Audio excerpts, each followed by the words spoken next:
Hello, അപ്പോൾ പുതിയൊരു വീഡിയോയിലേക്ക് എല്ലാവർക്കും സ്വാഗതം. അപ്പോൾ നമ്മൾ പഠിച്ചുകൊണ്ടിരിക്കുന്നത് കേരള നവോത്ഥാനമാണ് അല്ലേ. അതിൽ വൈകുണ്ഠസ്വാമി കഴിഞ്ഞു, അതുപോലെ തന്നെ തൈക്കാടയും നമ്മൾ പഠിച്ചു കഴിഞ്ഞു. ഇനി നമ്മൾ പഠിക്കാൻ പോകുന്നത് ശ്രീനാരായണ ഗുരു ആണ് കേട്ടോ. ശ്രീനാരായണ ഗുരുവിനെ കുറിച്ച് പഠിക്കുമ്പോൾ ഒത്തിരി ഉണ്ട്. അതുകൊണ്ട് തന്നെ നമ്മൾ ഈ വീഡിയോ പാർട്ട് 1, 2 ആയിട്ടാണ് അപ്ലോഡ് ചെയ്യുന്നത് കേട്ടോ. ഓക്കെ, അപ്പോൾ നമുക്ക് നോക്കാം കേട്ടോ. ശ്രീനാരായണ ഗുരു ജനിച്ചത് 1856 ഓഗസ്റ്റ് 20-നാണ് കേട്ടോ. 1856 ഓഗസ്റ്റ് 20-നാണ് ശ്രീനാരായണ ഗുരു ജനിച്ചത്. ചെമ്പഴന്തിയിലെ വയൽവാരം വീട്ടിലാണ് ഇദ്ദേഹം ജനിച്ചത്. മരണം 1928 സെപ്റ്റംബർ 20-നാണ് കേട്ടോ. ജസ്റ്റ് ഒന്ന് ഓർത്ത് വെച്ചോളൂ. സംസ്ഥാന സർക്കാർ ജനനവും മരണവും പൊതു അവധി ദിനമായി ആചരിക്കുന്ന നവോത്ഥാന നായകൻ ആരാണ്? ശ്രീനാരായണ ഗുരു ആണ് അല്ലെ. ഇദ്ദേഹം ജനിച്ചത് ഓഗസ്റ്റ് 20-നാണ്, മരണം സെപ്റ്റംബർ 20. ഈ ദിവസങ്ങളില് സംസ്ഥാന സർക്കാർ പൊതു അവധി ദിനമായിട്ട് ആചരിക്കുന്നുണ്ട് കേട്ടോ. ഗുരുവിന്റെ അമ്മയുടെ പേര് കുട്ടിയമ്മ, അച്ഛന്റെ പേര് മാടൻ ആശാൻ. ഗുരുവിന്റെ ബാല്യകാല നാമങ്ങൾ നാണു എന്നും നാരായണൻ എന്നുമാണ്. നാണു ആശാൻ എന്നറിയപ്പെടുന്നത് ശ്രീനാരായണ ഗുരു ആണ് കേട്ടോ. എന്താണ്? നാണു ആശാൻ എന്നറിയപ്പെടുന്നത് ശ്രീനാരായണ ഗുരുവാണ്. ശ്രീനാരായണ ഗുരുദേവൻ ജനിക്കുമ്പോൾ തിരുവിതാംകൂർ ഭരിച്ചിരുന്നത് ആരാണ്? ഉത്രം തിരുനാൾ മാർത്താണ്ഡവർമ്മ. ഉത്രം തിരുനാൾ മാർത്താണ്ഡവർമ്മയാണ് ശ്രീനാരായണ ഗുരുദേവൻ ജനിക്കുമ്പോൾ തിരുവിതാംകൂർ ഭരിച്ചിരുന്നത് കേട്ടോ. ശ്രീനാരായണ ഗുരുവിന്റെ ഗുരുക്കന്മാർ ആരൊക്കെയാണ് അറിയോ? നമ്മൾ കഴിഞ്ഞ ക്ലാസ്സിൽ പഠിച്ചിരുന്നു. ഒരു ഗുരുവിനെ കുറിച്ച് നമ്മൾ കഴിഞ്ഞ ക്ലാസ്സിൽ പഠിച്ചിരുന്നു. യെസ്, തൈക്കാടയ്യ അല്ലെ. തൈക്കാടയ്യയുടെ ശിഷ്യനാണ് ആര്? ശ്രീനാരായണ ഗുരു. ശ്രീനാരായണ ഗുരു മാത്രമാണോ തൈക്കാടയ്യയുടെ ശിഷ്യൻ? അല്ല അല്ലെ. ചട്ടമ്പി സ്വാമികളുണ്ട്, അയ്യങ്കാളിയുണ്ട്, മഗ്രികറുണ്ട്, സ്വാതി തിരുനാളുണ്ട് അല്ലെ. ഇവരൊക്കെ ആരാണ്? തൈക്കാടയ്യയുടെ ശിഷ്യന്മാരാണ്. അപ്പൊ ഇവിടെ ചോദിച്ചിരിക്കുന്നത് എന്താണ്? ശ്രീനാരായണ ഗുരുവിന്റെ ഗുരുക്കന്മാർ. ഒന്ന് തൈക്കാടയ്യ, രണ്ടാമത് രാമൻ പിള്ള ആശാൻ. ഇവർ രണ്ടുപേരുമാണ് ശ്രീനാരായണ ഗുരുവിന്റെ ഗുരുക്കന്മാർ കേട്ടോ. അതുപോലെ ആദ്യ ഗുരുവാണ് കണ്ണങ്കര മൂത്തപിള്ള ആശാൻ. ശ്രീനാരായണ ഗുരുവിന്റെ ആദ്യ ഗുരുവാണ് കണ്ണങ്കര മൂത്തപിള്ള ആശാൻ ട്ടോ. ശ്രീനാരായണ ഗുരുവിന് ഹംയോഗ വിദ്യ അഭ്യസിപ്പിച്ചത് ആരാണ്?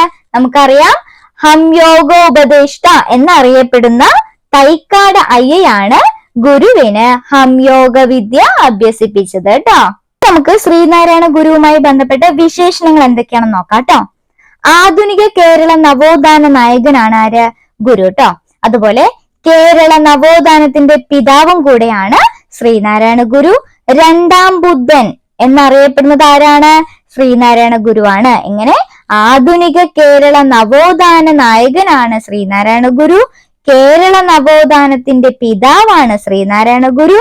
രണ്ടാം ബുദ്ധൻ അല്ലെ. രണ്ടാം ബുദ്ധൻ എന്നറിയപ്പെടുന്നതും ആര് തന്നെയാണ്? ശ്രീനാരായണ ഗുരു തന്നെയാണ്. ശ്രീനാരായണ ഗുരുവിനെ രണ്ടാം ബുദ്ധൻ എന്ന് വിശേഷിപ്പിച്ച കവി ആരാണെന്ന് അറിയോ? ജി ശങ്കരക്കുറുപ്പ്. ജി ശങ്കരക്കുറുപ്പാണ് ശ്രീനാരായണ ഗുരുവിനെ രണ്ടാം ബുദ്ധൻ എന്ന് വിശേഷിപ്പിച്ച കവി ട്ടോ. ഒന്ന് ഓർത്തു വെക്കണേ. കോടതിയിൽ നേരിട്ട് ഹാജരാകുന്നതിൽ നിന്നും തിരുവിതാംകൂർ രാജാക്കന്മാർ ഒഴിവാക്കിയിരുന്ന നവോത്ഥാന നായകനാണ് ശ്രീനാരായണ ഗുരു. ശ്രീനാരായണ ഗുരുവിനെ ഒഴിവാക്കിയത് എന്തിനായിരുന്നു? കോടതിയിൽ നേരിട്ട് ഹാജരാകുന്നതിൽ നിന്നും തിരുവിതാംകൂർ രാജാക്കന്മാർ ഒഴിവാക്കിയിരുന്നു. ഇദ്ദേഹം കോടതിയിൽ നേരിട്ടൊന്നും ഹാജരാവണ്ടെന്നൊക്കെ ആര് തീരുമാനിച്ചിട്ടുണ്ടായിരുന്നു? തിരുവിതാംകൂർ രാജാക്കന്മാർ തീരുമാനിച്ചിട്ടുണ്ടായിരുന്നു കേട്ടോ. ഇനി നമുക്ക് ശ്രീനാരായണ ഗുരു കുറച്ചുപേരെ കണ്ടുമുട്ടുന്നുണ്ട്. ആ വ്യക്തികളും കണ്ടുമുട്ടിയ വർഷവും സ്ഥലവും നമുക്കൊന്ന് പരിചയപ്പെടാം. വളരെ ഇമ്പോർട്ടന്റ് ആയിട്ടുള്ള കാര്യമാണ് കേട്ടോ. അപ്പൊ ചട്ടമ്പി സ്വാമിയെ ശ്രീനാരായണ ഗുരു കണ്ടുമുട്ടിയത് എപ്പോഴാണ്? 1882-നാണ് കേട്ടോ. അണിയൂർ ക്ഷേത്രത്തിൽ വെച്ചാണ് ചട്ടമ്പി സ്വാമിയെ കണ്ടുമുട്ടിയത്. എപ്പോഴാണ്? 1882 അണിയൂർ ക്ഷേത്രം. ഓർത്തു വെക്കണേ. അടുത്തത് കുമാരനാശൻ. കുമാരനാശൻ ശ്രീനാരായണ ഗുരുവുമായി കണ്ടുമുട്ടിയത് എപ്പോഴാണ്? 1891. എവിടെ വെച്ച്?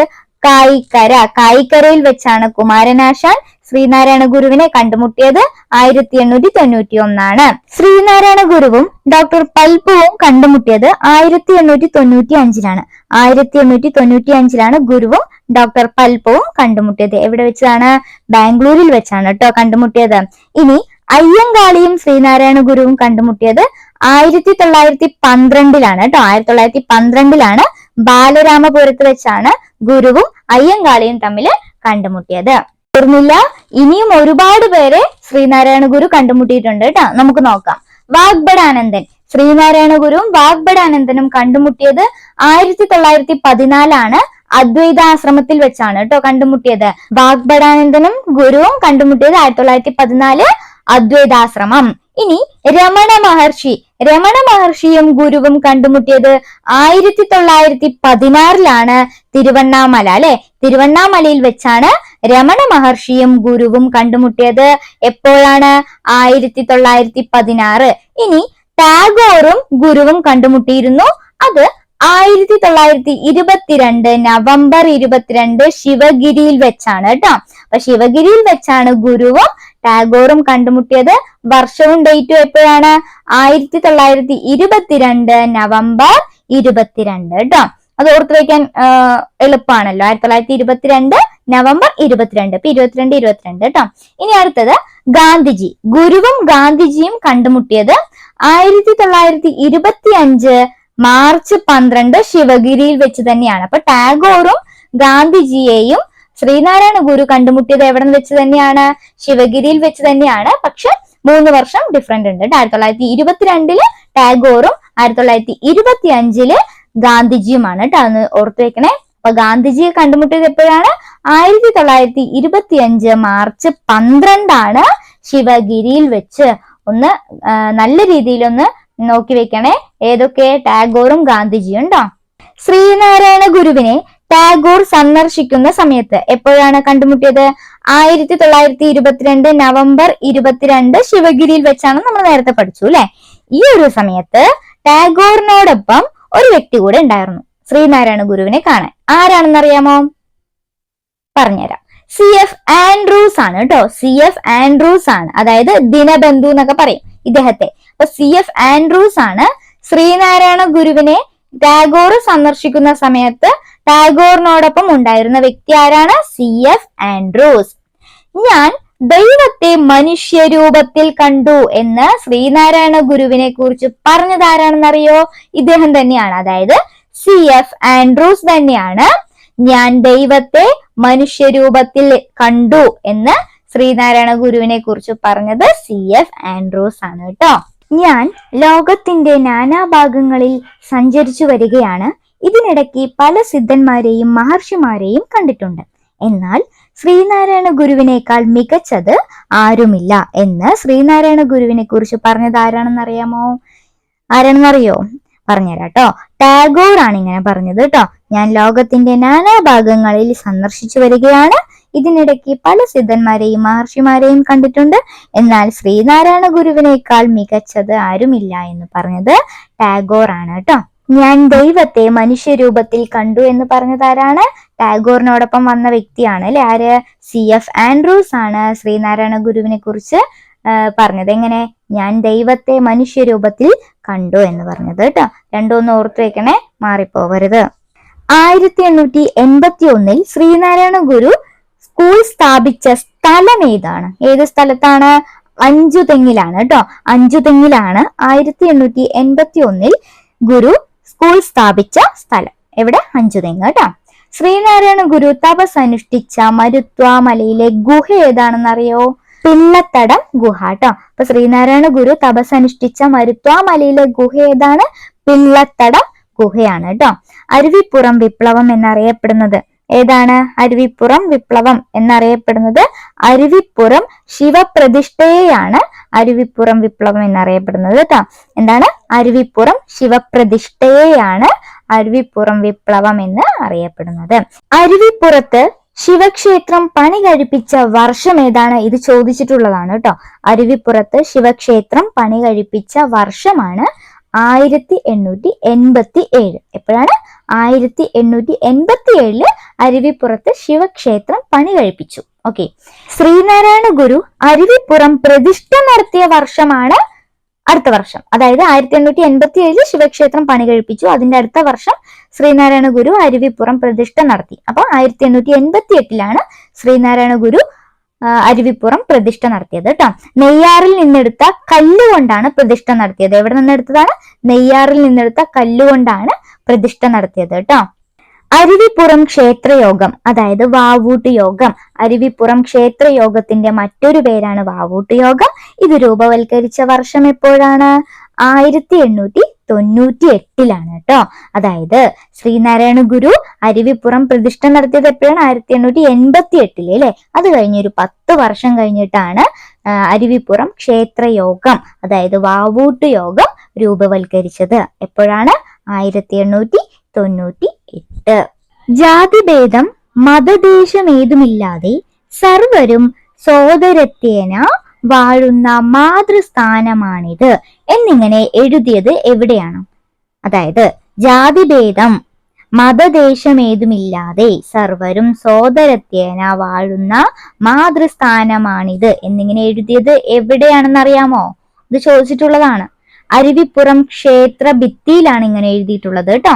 എവിടെയാണ്? അരുവിപ്പുറം ക്ഷേത്ര ഭിത്തിയിലാണ് എഴുതിയിട്ടുള്ളത്. ഇനി നമ്മൾ നോക്കാൻ പോകുന്നത് ശ്രീനാരായണ ഗുരുവുമായി ബന്ധപ്പെട്ട ഒരു സംഘടനയാണ്. ഏതാ സംഘടന? അറിയാലോ അല്ലെ. SNDP ആണ്, ശ്രീനാരായണ ഗുരു ധർമ്മ പരിപാലന യോഗം കേട്ടോ. അതാണ് SNDP എന്ന് പറയുന്നത്. അത് എന്താണെന്നും അതിനെക്കുറിച്ച് കൂടുതൽ ഡീറ്റെയിൽസ് നമുക്ക് പഠിക്കാം. SNDP സുനിശ്ചിതമായ ഭരണഘടനയും പ്രവൃത്തി പദ്ധതിയും കാലാകാലങ്ങളിൽ തിരഞ്ഞെടുപ്പ് സമ്പ്രദായങ്ങളുമുള്ള ആദ്യത്തെ ജനകീയ സംഘടനയാണ് എന്ത്? SNDP എന്ന് പറയുന്നത്. എന്താണ് SNDP? അതായത് സുനിശ്ചിതമായ ഭരണഘടനയുമുണ്ട്, പ്രവൃത്തി പദ്ധതികളുമുണ്ട്, അതുപോലെ തന്നെ കാലാകാലങ്ങളിൽ തിരഞ്ഞെടുപ്പ് സമ്പ്രദായങ്ങളുമുള്ള ആദ്യത്തെ ജനകീയ സംഘടനയാണ് SNDP, ശ്രീനാരായണ ഗുരു ധർമ്മ പരിപാലന യോഗം എന്ന് പറയുന്നത്. ശ്രീനാരായണ ഗുരു ധർമ്മ പരിപാലന യോഗം അതായത് SNDP സ്ഥാപിച്ചത് എന്നാണ് അറിയാമോ? 1903 മെയ് 15 SNDP സ്ഥാപിച്ചത് കേട്ടോ. 1903 മെയ് 15 SNDP സ്ഥാപിച്ചത്. ആരുടെ പ്രേരണ മൂലമാണ് ശ്രീനാരായണ ഗുരു SNDP സ്ഥാപിച്ചത്? ആരുടെ പ്രേരണയാണ്? യെസ്, ഡോക്ടർ പൽപ്പുവിന്റെ പ്രേരണ മൂലമാണ് ശ്രീനാരായണ ഗുരു എന്ത് ചെയ്തത്? SNDP സ്ഥാപിച്ചത്. SNDPയുടെ രൂപീകരണത്തിന് കാരണമായ യോഗം അതേതാണെന്നറിയോ? SNDPയുടെ രൂപീകരണത്തിന് കാരണമായ യോഗമാണ് അരുവിപ്പുറം ക്ഷേത്രയോഗം. എന്നാണ് നടന്നത് അരുവിപ്പുറം ക്ഷേത്രയോഗം? 1898 അല്ലെ അരുവിപ്പുറം ക്ഷേത്രയോഗം അഥവാ വാവൂട്ട് യോഗം എന്ന് പറയുന്നത് എന്നാണ് നടന്നത്? 1898 അല്ലെ. അരുവിപ്പുറത്ത് ശിവക്ഷേത്രം അല്ലെ പണി കഴിപ്പിച്ച വർഷം 1887. ശ്രീനാരായണ ഗുരു അരുവിപ്പുറത്ത് പ്രതിഷ്ഠ നടത്തിയ വർഷം 1888. അരുവിപ്പുറം ക്ഷേത്രയോഗം അഥവാ വാവൂട്ട് യോഗം നടന്നത് എപ്പോഴാണ്? 1898 കേട്ടോ. വർഷങ്ങൾ തമ്മിൽ മാറിപ്പോവരുത്. അടുത്ത് നോക്കാം. SNDPയുടെ മുൻഗാമി എന്നറിയപ്പെടുന്നത്. SNDPയുടെ മുൻഗാമി എന്നറിയപ്പെടുന്നത് എന്താണ്? നമ്മൾ നേരത്തെ പഠിച്ചു. SNDPയുടെ രൂപീകരണത്തിന് കാരണമായ യോഗം അരുവിപ്പുറം ക്ഷേത്രയോഗം തന്നെയാണ് അല്ലെ. അതുപോലെ തന്നെയാണ് SNDPയുടെ മുൻഗാമി എന്നറിയപ്പെടുന്നതും വാവൂട്ട് യോഗം അഥവാ അരുവിപ്പുറം ക്ഷേത്രയോഗം തന്നെയാണ് കേട്ടോ. SNDPയുടെ ആജീവനാന്ത അധ്യക്ഷൻ ആരാണ്? SNDPയുടെ ആജീവനാന്ത അധ്യക്ഷൻ ആ സ്ഥാപകൻ തന്നെയാണ് അല്ലെ, ശ്രീനാരായണ ഗുരു തന്നെയാണ് കേട്ടോ. SNDPയുടെ സ്ഥാപകനും ശ്രീനാരായണ ഗുരു തന്നെയാണ്. SNDPയുടെ ആജീവനാന്ത അധ്യക്ഷനും ശ്രീനാരായണ ഗുരുവാണ്. അതുപോലെ തന്നെ SNDPയുടെ ആദ്യത്തെ അധ്യക്ഷനും ശ്രീനാരായണ ഗുരുവാണ്. SNDP സ്ഥാപിച്ചത് ശ്രീനാരായണ ഗുരുവാണ്. SNDPയുടെ ആജീവനാന്ത അധ്യക്ഷൻ ശ്രീനാരായണ ഗുരുവാണ്. SNDPയുടെ ആദ്യ അധ്യക്ഷനും ശ്രീനാരായണ ഗുരുവാണ്. SNDPയുടെ ആദ്യ ഉപാധ്യക്ഷൻ ആരാണ്? നമുക്കറിയാം, ആദ്യ അധ്യക്ഷനെ അറിയാം അല്ലെ. SNDPയുടെ ആദ്യ അധ്യക്ഷൻ ശ്രീനാരായണ ഗുരു ആണ്. ഉപാധ്യക്ഷൻ ആരാണ്? നമ്മൾ നേരത്തെ പഠിച്ചു. ഏതോ ഒരു വ്യക്തിയുടെ പ്രേരണ മൂലമാണ് ശ്രീനാരായണ ഗുരു SNDP സ്ഥാപിച്ചത്. ഏത് വ്യക്തിയാണ്? ഡോക്ടർ പൽപ്പു അല്ലെ. അപ്പൊ അദ്ദേഹത്തെയാണ് SNDPയുടെ ആദ്യ ഉപാധ്യക്ഷനാക്കിയത് കേട്ടോ. ഇനി SNDPയുടെ ആദ്യ സെക്രട്ടറി ആരാണ്? SNDPയുടെ ആദ്യ സെക്രട്ടറി കുമാരനാശാനാണ് കേട്ടോ. SNDPയുടെ ആദ്യ സെക്രട്ടറി കുമാരനാശാനാണ്. അപ്പോൾ ഒന്നുകൂടെ പറഞ്ഞുതരാം. SNDPയുടെ മുൻഗാമി എന്ന് പറയുന്നത് വാവൂട്ട് യോഗം അതായത് അരുവിപ്പുറം ക്ഷേത്രയോഗമാണ്. SNDPയുടെ ആജീവനാന്ത അധ്യക്ഷൻ എന്ന് പറയുന്നത് ശ്രീനാരായണ ഗുരുവാണ്. SNDPയുടെ ആദ്യ അധ്യക്ഷൻ എന്ന് പറയുന്നതും ശ്രീനാരായണ ഗുരുവാണ്. SNDPയുടെ ആദ്യ ഉപാധ്യക്ഷൻ ആരാണ്? ഡോക്ടർ പൽപ്പു ആണ്. SNDPയുടെ ആദ്യ സെക്രട്ടറി ആരാണ്? കുമാരനാശാനാണ്. അങ്ങോട്ടും ഇങ്ങോട്ടൊന്നും മാറിപ്പോവരുത്, കറക്റ്റായിട്ടോ പഠിച്ചോളൂ കേട്ടോ. അടുത്തത് നോക്കാം. SNDPയുടെ മുഖപത്രം ഏതാണ്? SNDPയുടെ മുഖപത്രമാണ് വിവേകോദയം. വിവേകോദയമാണ് SNDPയുടെ മുഖപത്രം കേട്ടോ. വിവേകോദയം ആരംഭിച്ച വർഷം ഏതാണെന്ന് അറിയാമോ? 1904 വിവേകോദയം ആരംഭിച്ചത്. വിവേകോദയം SNDPയുടെ മുഖപത്രമാണ്. ഇത് ഈഴവ ഗസ്റ്റ് എന്ന അപരനാമത്തിലാണ് അറിയപ്പെട്ടിരുന്നത് കേട്ടോ. ഈഴവ ഗസ്റ്റ് എന്ന അപരനാമത്തിലാണ് വിവേകോദയം അറിയപ്പെട്ടിരുന്നത്. 1904 വിവേകോദയം ആരംഭിച്ചപ്പോഴുള്ള ഔദ്യോഗിക പത്രാധിപൻ അല്ലെങ്കിൽ ആദ്യത്തെ പത്രാധിപനാണ് M. ഗോവിന്ദൻ. എന്താണ്? 1904 അല്ലേ വിവേകോദയം ആരംഭിച്ചത്. ഇതിൻ്റെ ഔദ്യോഗിക പത്രാധിപൻ അല്ലെങ്കിൽ ആദ്യത്തെ പത്രാധിപനാണ് M. ഗോവിന്ദൻ. ഓർത്തു വയ്ക്കണേ. SNDPയുടെ ഇപ്പോഴത്തെ മുഖപത്രം ഏതാണെന്ന് അറിയോ? നമുക്കറിയാം SNDPയുടെ ആദ്യത്തെ മുഖപത്രമാണ് വിവേകോദയം. എന്നാൽ ഇപ്പോഴത്തെ മുഖപത്രമാണ് യോഗനാഥം. യോഗനാഥമാണ് SNDPയുടെ ഇപ്പോഴത്തെ മുഖപത്രം കേട്ടോ. SNDPയുടെ ആസ്ഥാനം എവിടെയാണെന്ന് അറിയാമോ? SNDPയുടെ ആസ്ഥാനം കൊല്ലമാണോ? അതെ, കൊല്ലമാണ് കേട്ടോ. SNDPയുടെ ആസ്ഥാനം കൊല്ലമാണ്. ശ്രീനാരായണ ഗുരുവിനെ കുറിച്ചുള്ള പോയിന്റ്സ് തീർന്നിട്ടില്ല. ഇനിയും ഒത്തിരി നമുക്ക് പഠിക്കാനുണ്ട്. എന്തായാലും ഇന്ന് ഇത്രയും മതി, കാരണം നമുക്ക് പഠിച്ചെത്തണമല്ലോ. ശ്രീനാരായണ ഗുരുവിനെ കുറിച്ച് 2 പാർട്ടായിട്ടാണ് ഞാൻ അപ്ലോഡ് ചെയ്യുന്നത്. ഫസ്റ്റിലെ പാർട്ടിൽ ഇത്രയും കാര്യങ്ങളാണ് ഉൾപ്പെടുത്തിയിട്ടുള്ളത്. അപ്പോൾ നമുക്ക് ഇന്ന് പഠിച്ച കാര്യങ്ങൾ ഒന്ന് റിവൈസ് ചെയ്ത് നോക്കാം കേട്ടോ. അടുത്ത വീഡിയോയിൽ നമ്മൾ കൂടുതൽ കാര്യങ്ങൾ ഉൾപ്പെടുത്താം കേട്ടോ. ശ്രീനാരായണ ഗുരുവിനെ കുറിച്ച് നമ്മൾ എന്തൊക്കെ ഇന്ന് പഠിച്ചു? ജനനം 1856 ഓഗസ്റ്റ് 20 അല്ലേ? ചെമ്പഴന്തിയിൽ വയൽവാരം വീട്ടിലാണ് ജനിച്ചത്. മരണമോ 1928 സെപ്റ്റംബർ 20 കേട്ടോ. സംസ്ഥാന സർക്കാർ ജനനവും മരണവും പൊതു അവധി ദിനമായി ആചരിക്കുന്ന നവോത്ഥാന നായകനാണ് ശ്രീനാരായണ ഗുരു. ഇദ്ദേഹത്തിന്റെ ബാല്യകാല നാമം നാണു എന്നും നാരായണൻ എന്നുമാണ് അല്ലേ? നാണു ആശാൻ എന്നറിയപ്പെടുന്നത് ആരാണ്? ശ്രീനാരായണ ഗുരുവാണ്. ശ്രീനാരായണ ഗുരുദേവൻ ജനിക്കുമ്പോൾ തിരുവിതാംകൂർ ഭരിച്ചിരുന്നത് ആരായിരുന്നു? ഉത്രം തിരുനാൾ മാർത്താണ്ഡവർമ്മയായിരുന്നു അല്ലേ? ആധുനിക കേരള നവോത്ഥാന നായകനാണ് ഇദ്ദേഹം. അതുപോലെ തന്നെ കേരള നവോത്ഥാനത്തിന്റെ പിതാവാണ് ഇദ്ദേഹം. 2ാം ബുധൻ എന്നും ഇദ്ദേഹത്തെ അറിയപ്പെടുന്നുണ്ട്. 2ാം ബുധൻ എന്ന് ഇദ്ദേഹത്തെ വിശേഷിപ്പിച്ച കവി ആരാണ്? G. ശങ്കരക്കുറുപ്പാണ് അല്ലേ? അതുപോലെ തന്നെ ശ്രീനാരായണ ഗുരുവിന്റെ ഗുരു ആരാണ്? നമ്മുടെ തൈക്കാടയ്യും രാമൻപിള്ള ആശാനുമാണ് അല്ലേ? ആദ്യ ഗുരു എന്ന് പറയുന്നത് കണ്ണങ്കര മൂത്തപിള്ള ആശാനാണ്. ഗുരുവിന് ഹംയോഗ വിദ്യ അഭ്യസിപ്പിച്ചത് ആരാണ്? നമ്മൾ കഴിഞ്ഞ ക്ലാസ്സിൽ പഠിച്ചിരുന്നു അല്ലേ? തൈക്കാട് അയ്യയാണ് ഗുരുവിന് ഹംയോഗ വിദ്യ അഭ്യസിപ്പിച്ചത് കേട്ടോ. അതുപോലെ നമ്മൾ ഒരുപാട് പേരെ കണ്ടുമുട്ടുന്നുണ്ട് അല്ലേ ശ്രീനാരായണ ഗുരു. ആ വർഷവും എവിടെ വെച്ചാൽ കണ്ടുമുട്ടിയതെന്നും ഓർത്ത് വെക്കണേ. സ്ഥലമൊക്കെ ഒന്ന് ഓർത്ത് വെക്കണം. ജസ്റ്റ് ഒന്ന് നോക്കാം. ടാഗോർ അല്ലേ? ടാഗോറിനെയും ഗാന്ധിജിയെയും കണ്ടുമുട്ടിയത് എവിടെ വെച്ചാണ്? ശിവഗിരിയിൽ വെച്ചാണ് കേട്ടോ. അപ്പോൾ വർഷവും കൂടി ഒന്ന് ഓർത്ത് വെച്ചോളൂ. പിന്നെന്ത് നമ്മൾ പഠിച്ചു? ടാഗോറിൻ്റെ കൂടെ അല്ലേ? ടാഗോറിൻ്റെ കൂടെ വേറൊരു വ്യക്തി കൂടെ ഉണ്ടായിട്ടുണ്ടായിരുന്നു അല്ലേ ശ്രീനാരായണ ഗുരുവിനെ കാണാൻ വരുമ്പോൾ. ആരായിരുന്നു അത്? CF ആൻഡ്രൂസ് ആണ് അല്ലേ? ഞാൻ ദൈവത്തെ മനുഷ്യരൂപത്തിൽ കണ്ടു എന്ന് ശ്രീനാരായണ ഗുരുവിനെ കുറിച്ച് പറഞ്ഞത് CF ആൻഡ്രൂസ് ആണ് അല്ലേ? അതുപോലെ തന്നെ ശ്രീനാരായണ ഗുരു തപസ് അനുഷ്ഠിച്ച മരുത്വാമലയിലെ ഗുഹ ഏതാണ്? പിള്ളത്തട ഗുഹയാണ് അല്ലേ? അതുപോലെ അരുവിപ്പുറത്ത് ശിവക്ഷേത്രം പണി കഴിപ്പിച്ച വർഷം 1887. അതുപോലെ ശ്രീനാരായണ ഗുരു അരുവിപ്പുറം പ്രതിഷ്ഠ നടത്തിയ വർഷം 1888. അരുവിപ്പുറം ക്ഷേത്രയോഗം അഥവാ വാവൂട്ട് യോഗം രൂപവൽക്കരിച്ച വർഷം എപ്പോഴാണ്? 1898 കേട്ടോ. ഒന്ന് ഓർത്ത് വെക്കണേ. പിന്നെ SNDPനെ കുറിച്ച് പഠിച്ചു. SNDP സ്ഥാപിച്ചത് 1903 മെയ് 15 ആരുടെ പ്രേരണ മൂലമാണ്? ഡോക്ടർ പൽപ്പുവിൻ്റെ പ്രേരണ മൂലമാണ് SNDP സ്ഥാപിച്ചത്. ആര്? ശ്രീനാരായണ ഗുരു അല്ലേ? അതുപോലെ SNDPയുടെ രൂപീകരണത്തിന് കാരണമായ യോഗമാണ് ഏത്? അരുവിപ്പുറം ക്ഷേത്രയോഗം എന്ന് പഠിച്ചു. SNDPയുടെ ആജീവനാന്ത അധ്യക്ഷൻ ശ്രീനാരായണ ഗുരുവാണ്. ആദ്യ അധ്യക്ഷൻ ശ്രീനാരായണ ഗുരുവാണ്. പിന്നെന്ത് പഠിച്ചു? ആദ്യ സെക്രട്ടറി ആരായിരുന്നു? കുമാരൻ ആശാനാണെന്ന് പറഞ്ഞു അല്ലേ? SNDPയുടെ മുഖ്യ പത്രമാണ് വിവേകോദയം. ഇപ്പോഴത്തെ പത്രം ഏതാണ്? യോഗനാഥമാണ് അല്ലേ? SNDPയുടെ ആസ്ഥാനം എന്ന് പറയുന്നത് കൊല്ലമാണ്. അതുപോലെ തന്നെ വിവേകോദയം 1904 വിവേകോദയം വന്നത്. ഈ വിവേകോദയം ആരംഭിച്ചപ്പോഴുള്ള ഔദ്യോഗിക പത്രാധിപൻ ആരാണ്? M. ഗോവിന്ദനാണ് അല്ലേ? അപ്പോൾ ഇത്രയും കാര്യം ഒന്ന് ഓർത്തെടുക്കുക, നല്ല രീതിയിൽ പഠിക്കുക. അടുത്ത ക്ലാസ്സിൽ കൂടുതൽ പോയിന്റ്സുമായിട്ട് നമുക്ക് വരാം. ബാക്കി പോയിന്റ്സായിട്ട് അടുത്ത ക്ലാസ്സിൽ വരാം കേട്ടോ. അപ്പോൾ ഓക്കെ, ബൈ.